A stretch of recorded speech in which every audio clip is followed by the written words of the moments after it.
안녕하십니까. 암호화폐 정보를 전달해 드리는 닥터 비트맨입니다. 평일의 마지막 금요일도 슬슬 마무리되고 있습니다. 어떻게 오늘 하루 잘 보내셨나요? 내일이면 또 즐거운 주말이 찾아오게 되는데요. 최근 참 후덥지근한 날씨가 반복이 되고 있습니다. 이제 저희 집에는 또 에어컨이 고장이 나서 이게 선풍기로 버티고 있는데 이러한 더위가 암호화폐 시장에까지 덮치지는 않았으면 좋겠다는 생각이 드는데요. 최근 암호화폐 시장이 마치 폭풍 전야와 같은 모습을 보이고 있습니다. 이게 상방이든 하방이든 어디 한 군데로 가기 위해 에너지를 모으고 있는 것으로 보이는데 많은 전문가들의 경우는 이미 저점에 도달했다고 보고 있는 상태이죠. 이러한 시장 상황 속에서도 여전히 암호화폐 시장에는 많은 소식들이 나오고 있습니다. 오늘 남은 시간도 잘 마무리하시길 바라면서 내용 바로 시작하도록 하겠습니다. 구독과 좋아요, 알림 설정 부탁드립니다.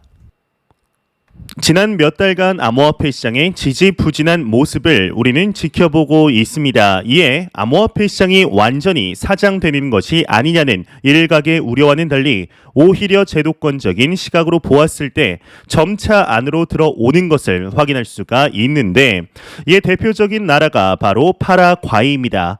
이 파라과이의 경우는 지난 2021년 9월 당시 엘살바도르에서 비트코인을 법정화폐로 지정하겠다라는 이야기가 나왔을 당시 엘살바도르 다음으로 파라과이가 비트코인을 공식적인 법정화폐로 만드는 것이 아니냐는 목소리가 나왔었습니다. 하지만 아쉽게도 파라과이에서 이에 대해 이야기를 하였는데 이는 사실과는 다르다라는 입장을 표명한 것이죠.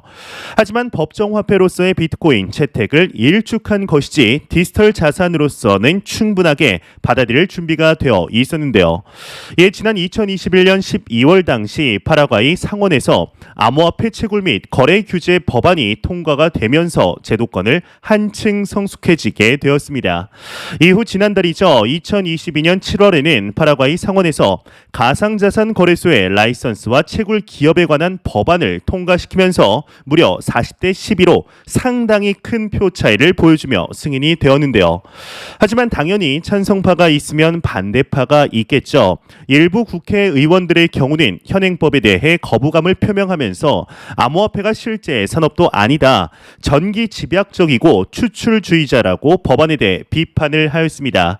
이제 이뿐만 아니라 파라과이의 상원 의원인 엘리케 바체타의 경우는 반대파들의 견해를 지지하면서 법에 대해 대통령 거부권까지 요청을 하였었는데 이에 대통령 거부권을 내비친 한 기관이 오늘 추가적으로 나왔습니다.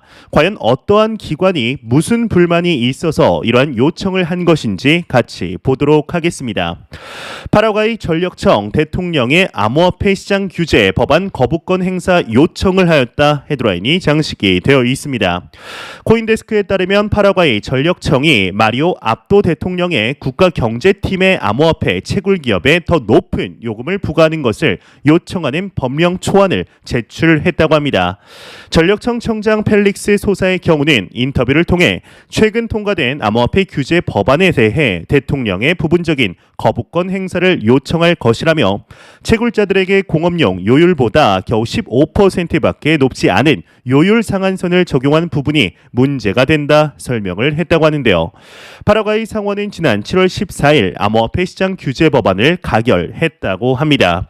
이 법안에 따르면 채굴자는 잉여 에너지를 경쟁력 있는 가격으로 사용할 수 있으며 파라과이에서 운영되는 암호화폐 회사의 부가세가 면제되는데 대통령이 서명하는 법안은 최종 발효된다고 합니다. 여러분들은 이에 대해서 어떻게 생각하시나요? 이러한 거부권에 대한 행사를 요청하는 데에는 암호화폐 채굴 산업이 전혀 무가치하다는 것이 기저에 깔려 있기 때문에 이러한 이야기를 할 수 있는 것이라 생각을 하는데요. 현재 달러와 금, 비트코인 채굴 전력을 보게 되면 영국 케임브리지 대안센터에서 보고서를 보았을 때 달러의 경우는 제작을 하는데 200테라와트시 정도가 들게 됩니다. 금의 경우는 120테라와트시, 비트코인의 경우는 110테라와트시 정도 되는데 이는 전 세계 전력량의 0.55%를 차지하게 된다고 하는데요. 비트코인을 돈의 관점에서 보았을 때 에너지 소비 다른 돈의 이제 에너지 소비량과 비교를 해보면 꽤나 괜찮은 수준이라는 것을 확인할 수가 있습니다. 비트코인 또한 이미 대부분을 재생 에너지를 통해 채굴을 합니다. 이제 수력과 석탄과 같은 재생 에너지가 가장 저렴하기 때문에 석탄이나 풍력, 태양열보다는 수력이나 원자력을 더 많이 사용하게 되죠. 비트코인의 채굴에 대해 부정적으로 보는 인물들의 경우는 비트코인 자체, 크립토 시장 자체를 아무런 가치도 없는 것으로 치부하기 때문에 이러한 일들이 발생하고 있다고 생각을 합니다. 현재 비트코인이 아무런 가치가 없다고 말하는 사람들의 의견과는 달리 그 누가 부정을 하든 비트코인은 아무리 가격이 떨어졌어도 23,000달러 선 한화 약 3천만 원 정도의 거래가 되고 있습니다. 실질적인 유스케이스는 증가를 하고 있으며 전력을 소비해 제작한 달러가 가치를 가지듯 전력을 소비해 채굴한 금이 가치를 가지듯 전력을 소비해 채굴한 비트코인은 달러와 금처럼 가치가 있을 뿐만 아니라 인터넷을 통해 전송까지 할 수 있죠. 이게 인터넷을 통해 전송할 수 있다는 것은 돈이 정보로 바뀌었다는 것이며 정보 보관의 편리함을 누릴 수 있게 됩니다. 실제로 들고 있지 않아도 내 자산의 통제권을 머릿속에만 가지고 있어도 전 세계 어디를 가든 그 가치를 중앙 국가의 간섭 없이 전달할 수 있다는 것인데 이는 인터넷 뱅킹과는 차원이 다른 이야기이죠. 비트코인이 현재 중앙화 거래소들에서 많이 거래가 되고 있지만 실제로는 P2P 인터넷 머니로 설계가 되었습니다. 이에 대해서는 할 말이 너무 많습니다. 아예 이에 대해서 따로 영상으로 한 편 만들어 보도록 하겠습니다. 이 부분만 이야기를 해도 영상 한 편은 만들어지게 되지 않을까 싶네요. 여러분들은 이번 연도 경제 분야에서 가장 핵심 키워드가 무엇이라고 생각을 하시나요? 저는 개인적으로 단연코 인플레이션이지 않을까 생각이 듭니다.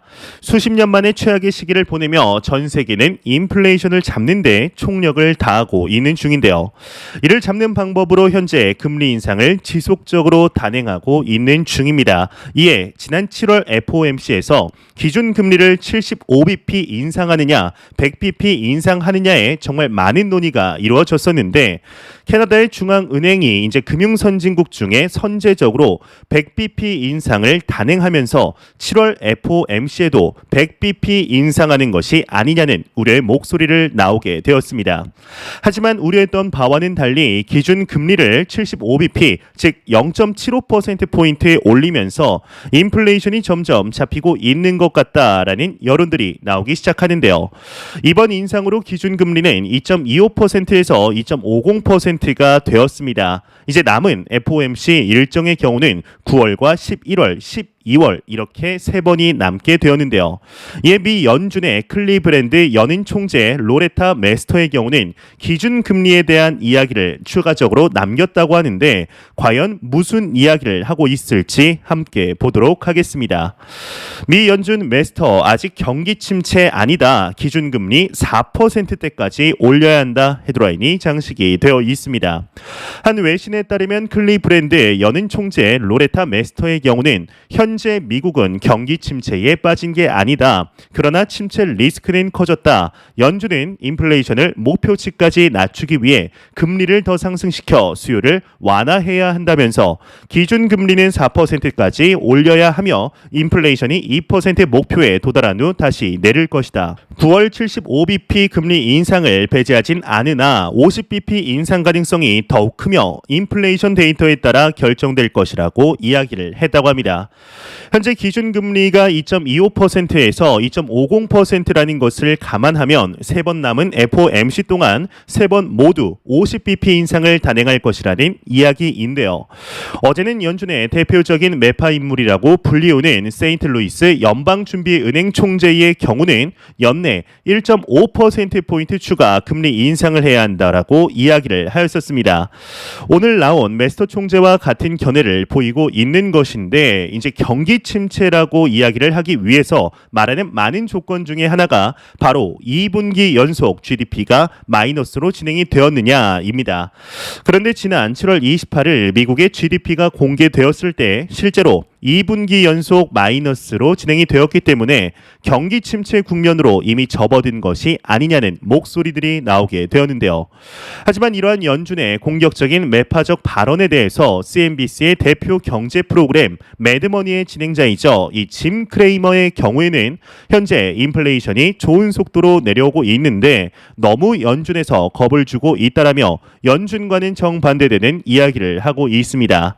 여러분들은 이에 대해서 어떻게 생각하시나요? 이제 저의 경우는 생활 물가들을 보면서 실질적인 체감 인플레이션들을 생각해 보게 되는데 장바구니 물가들을 보았을 때 이미 정점에 도달을 했다고 생각하고 있습니다.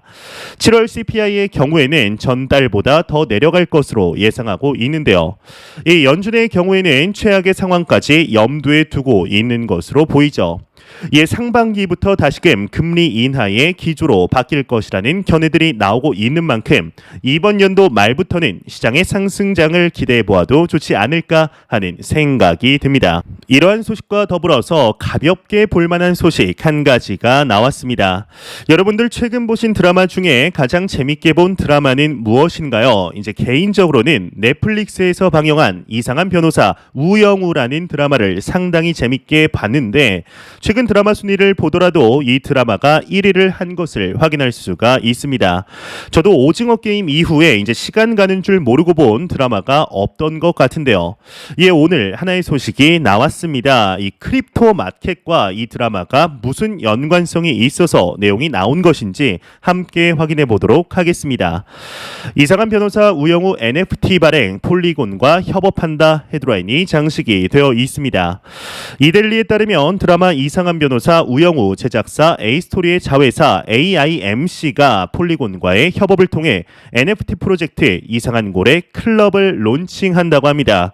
이번 프로젝트에는 이제 웹 3.0 커뮤니티 플랫폼 사이어티와 W2E NFT 프로젝트의 스크리나도 NFT 발행과 마켓플레이스 커뮤니티 매니지먼트 파트너로 참여한다고 하는데요. 이 폴리곤은 NFT 기술과 홍보 및 마케팅을 지원하며 블록체인 투자사 해시드가 프로젝트에 대한 전반적인 자문과 향후 진행될 기부금 모금에 참여한다고 하네요. 여기서 이상한 고래 클럽이라고 이름을 지은 것은 드라마상의 주인공 우영우의 경우는 고래를 상당히 좋아하는 인물로 나오기 때문에 이렇게 지어진 것이 아닐까 싶습니다. 최근 NFT의 경우는 거래량이 작년 대비 무려 92%나 줄었을 정도로 침체되어 있는 것이 사실인데요. 얼마 전에 NFT의 시조세라고 불리우는 이 크립토펑크의 경우는 한 주얼리 회사에서 목걸이를 출시하여서 거래량이 500%가 넘는 등 유의미한 시간들을 보내고 있습니다. 암호화폐 시장의 침체 속에서도 다양한 분야에서 NFT 시장에 관심을 가지며 실질적인 행동에 나서고 있는 만큼 이러한 한 걸음들이 모여 크립토마켓 전체에 다시 한번 불장을 가져다 줄 수 있기를 진심으로 바래 보도록 하겠습니다. 이런 소식과 더불어서 매일같이 나오는 리플 XRP에 관한 소식이 오늘도 또한 나왔습니다. 이제 최근 XRP 홀더분들의 가장 큰 골칫거리가 하나 있죠. 바로 500일이 넘는 시간 동안 진행이 되고 있는 리플사와 미 SEC 간의 소송의 모습이지 않을까 싶은데요. 현재 진행되는 소송의 모습을 보게 되면 리플사 방면으로 상당히 많이 기울어져 있는 것이 사실입니다. 특히나 리플사와 SEC의 경우에는 윌리엄 힌먼의 발언을 두고 박 터지게 싸우고 있는 것을 확인할 수가 있는데 이러한 미등록 증권 소송으로 인해 투자자분들에게 서서히 잊히고 있는 소식이 하나 있습니다. 바로 플레어 네트워크의 스파크 토큰 에어 드랍 소식인데요. 2020년 12월 당시 플레어 네트워크의 스파크 토큰에 관련한 스냅샷이 이루어지면서 XRP 가격 상승에 많은 관심이 몰려 있었던 것이 사실이었습니다. 하지만 아쉽게도 매월 미루어지면서 투자자들의 기대감은 현재 거의 없다시피 한 것이 사실인데요. 지난 7월 플레어 네트워크의 메인넷이 출시가 되면서 다시 한번 기대감이 올라갔었지만 아쉽게도 스파크 토큰에 관한 이야기는 나오지 않게 됩니다. 하지만 분명한 것은 플레어 네트워크가 XRP에게 주는 효용성은 막대하다는 것인데 플레어 네트워크의 방대한 내용을 모두 다 이해하기에는 쉽지가 않은 것이 사실이죠. 다만 플레어 네트워크가 이더리움보다 효율적이면서 확장성이 더 높은 생태계를 탄생시킬 것이라는 정도로 큰 틀에서 이해를 하면 되는데요. 플레어 네트워크 안에서는 다른 블록체인의 코인을 플레어 네트워크 생태계 안에서 스왑이 가능해지게 됩니다. 이는 플레어 네트워크 생태계 안에서 이제 스마트 컨트랙트가 가능하기 때문인데, 이 스파크 토큰을 스테이킹해서 F 자산을 받을 수도 있고 F 자산을 스테이킹해서 스파크 토큰을 받을 수도 있습니다. 그렇다면 이제 어떤 코인이 F 자산이 될 수 있을까요? 일단 여기서 말하는 F 자산이라는 것은 쉽게 말해 다른 네트워크에서 발행된 코인을 플레어 네트워크에서 쓸 수 있도록 가져온 것을 이야기하게 됩니다. 이미 코인 생태계에는 다양한 블록체인 네트워크가 있고 또 여기서 제각각 발행한 코인들이 있죠. 여기서 한 가지 문제점은 각 코인은 발행한 네트워크에서만 인식이 가능하다는 것인데, 이더리움은 리플 메인넷에서는 인식이 되지 않으며 리플 또한 이더리움 네트워크에서는 인식이 되지 않습니다. 당연히 이에 따라 사용도 불가능하죠. 특히나 암호화폐 5 입금 시 되찾을 수 없다는 리스크를 지게 되는데요. 이게 조금 더 쉽게 말하게 되면 안드로이드에서 개발된 앱이 아이폰에서는 쓸 수 없다라는 것을 생각하시면 되지 않을까 싶습니다. 무튼 현재까지 밝혀진 이제 F 자산에 대해서 말씀을 드리게 되면 XRP, 라이트코인, 도지코인, 스텔라 등이 F 자산에 포함이 된다는 소식이 나오게 됩니다. 다만 비트코인 외 몇 가지 코인이 추가로 F 자산에 포함될 수 있다는 소식도 전해지고 있는데요. 2021년 이제 12월 스냅샷을 통해 스파크 토큰을 받기로 XRP 홀더들은 스파크 토큰을 홀딩함으로써 이제 투자자들이 F 자산으로 코인을 바꿀 때 스파크 토큰을 담보로 제공해주며 수수료도 받을 수 있습니다. 이더리움의 경우는 이런 수수료의 혜택을 대부분 채굴자들이 가져갔었는데, 플레어 네트워크는 스파크 토큰의 홀더들에게 이를 나누어 줬다는 점이 특징이라고 할 수 있겠죠. 흔히 거버넌스라는 이야기를 들어보셨을 것이라 생각합니다. 이 거버넌스라고 한다면 같은 생태계에 있는 사람들이 의사결정을 이루는 방식을 이야기하게 되는데요. 플레어 네트워크에서는 스파크 토큰을 들고 있는 홀더들에게 그러한 권한이 주어지게 됩니다. 이더리움과 마찬가지로 홀더들은 수수료나 이자 등 플레어 네트워크 생태계 운영에 관한 주요 의사결정을 하게 되는데, 이더리움과 트론에 몰려 있었던 디앱도 생성될 예정이죠. 활용도가 높아진 탓에 50개가 넘는 거래소들은 스파크 토큰의 에어드랍을 지원하겠다고 밝혔지만 이제 아직 안타깝게도 진행이 되지는 않고 있습니다. 시작조차도 안 한 토큰이 이런 주목을 받았다는 것 자체가 상당히 유의미해 보였는데 말이죠. 지금까지 이더리움을 위협하겠다는 코인들이 정말 많이 나왔었습니다. 이제 이더리움 킬러라고 불리우는 것만 지금 당장 생각나는 게 솔라나 아발란체, 에이다, 엘론드, 테조스가 있는데, 이더리움 킬러는커녕 본인들이 킬을 당하는 일이 발생을 하였습니다. 하지만 일각에서는 여전히 플레어 네트워크가 그러한 일을 해내지 않을까라는 기대감이 있는 상태이죠. 이더리움의 유통 공급량은 1.15억 개인데 XRP의 물량이 이더리움의 물량보다 약 400배 정도 많은 상황입니다. 그런데 현재 이더리움의 가격은 약 150에서 60만 원 선을 유지하고 있는데요. 이때 이더리움 수준의 생태계를 XRP가 플레어 네트워크 내에서 만들어낼 것이란 기대감만 가지고도 XRP의 가격은 7,500원 수준의 가격을 잡아볼 수 있을 것으로 계산이 됩니다. 일단 이러한 것들이 이루어지기 위해서는 리플사와 SEC 간의 소송부터 마무리되어야 될 것으로 보이는데요. 많은 전문가들이 내년 상반기 안에 마무리될 것으로 보고 있는 상태이죠.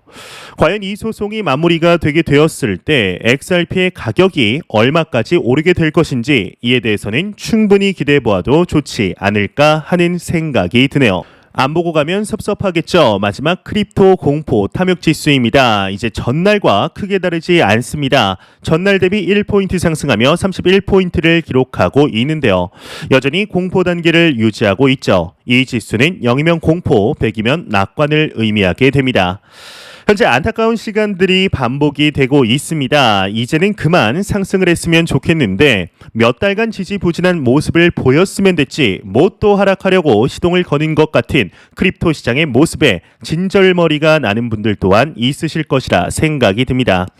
또한 높아지는 인플레이션의 상황 속에 새로운 인플레 해지 자산이라는 비트코인 모습이 이제는 무슨 인플레 해지 수단이냐라고도 생각하실 수 있습니다.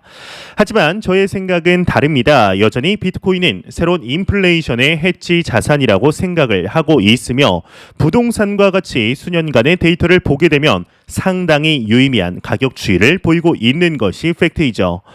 우리가 사는 이 자본주의 세상은 쉴 새 없이 돈을 찍어내고 있습니다. 최근 높아진 인플레이션의 금리 인상이다, 테이퍼링이다 하고 있지만 그럼에도 절대로 중앙은행들은 화폐를 찍어내는 것을 멈출 수가 없습니다. 왜 그럴까요? 화폐를 찍는 것을 멈추는 순간 자본주의 체제가 무너지는 것은 순식간이기 때문입니다. 특히나 미국은 달러를 찍지 않는 순간 천문학적인 빚을 이겨내지 못하고 파산에 이르게 되죠. 인플레이션은 과거에도 진행되었으며 현재에도 미래에도 자본주의가 존재하는 한 끊임없이 진행이 될 수밖에 없습니다. 이러한 시기 금의 경우는 안전하게 보관할 수 없다는 치명적인 단점이 있죠. 과거 베네수엘라의 경우는 영국의 중앙은행에 금을 맡겼지만 회수하려고 할 때 영국이 주지를 않았습니다. 뿐만 아니라 이제 외환 보유고도 문제가 많은 상태입니다. 이제 러시아가 우크라이나의 전쟁으로 인해 러시아는 스위프트에서 퇴출당하며 자금이 동결당해 인출하지 못하는 사태가 발생을 했습니다. 물론 러시아가 우크라이나를 침공하여서 이를 속 시원하다라고 보시는 분들도 계실 수 있지만 이러한 일들이 우리에게도 벌어지지 말라는 법이 없는 상태입니다. 각 국가들은 본인들의 자산에 대한 통제권을 가지고 있어야 하는데 그렇지 못한 국가들이 대다수인 상태이죠. 그러기에 완벽하게 탈중앙화되어 있으며 정치적이지도 않고 그 어떠한 국가에도 간섭을 받지 않는 비트코인이 선택이 될 수밖에 없으며 실제적인 유스케이스 또한 자연스럽게 늘어나고 있는 상태입니다. 지금의 침체장 속에 힘들 수 있습니다. 이제 당연히 눈앞에서 자산이 녹아내리는데 안 힘든 사람들이 어디 있을까요? 하지만 현재 우리가 이야기하는 크립토 윈터, 암호화폐 시장의 침체장은 장기적인 관점, 오히려 기회라고 볼 수 있을 것 같은데요. 이 시장은 단순히 돈 넣고 돈 먹기 하는 시장이 아닙니다. 절대로 단기적인 시각이 아닌 장기적인 시각으로 또한 오랫동안 함께할 수 있는 여유 자금을 통하여 투자를 진행하시길 진심으로 바래 보도록 하겠습니다. 제가 준비해온 소식은 여기까지입니다. 영상이 도움이 되셨다면 구독과 좋아요 그리고 광고 한 편만 처음부터 끝까지 시청 부탁드립니다. 이 채널은 오직 광고 수익으로 운영이 되게 됩니다. 항상 영상 시청해 주시는 시청자분들, 구독자분들 너무나 감사드립니다. 오늘 남은 시간도 잘 마무리하시길 바라면서 저는 더욱 도움이 되는 영상으로 찾아뵙도록 하겠습니다. 지금까지 닥터 비트맨이었습니다. 감사합니다.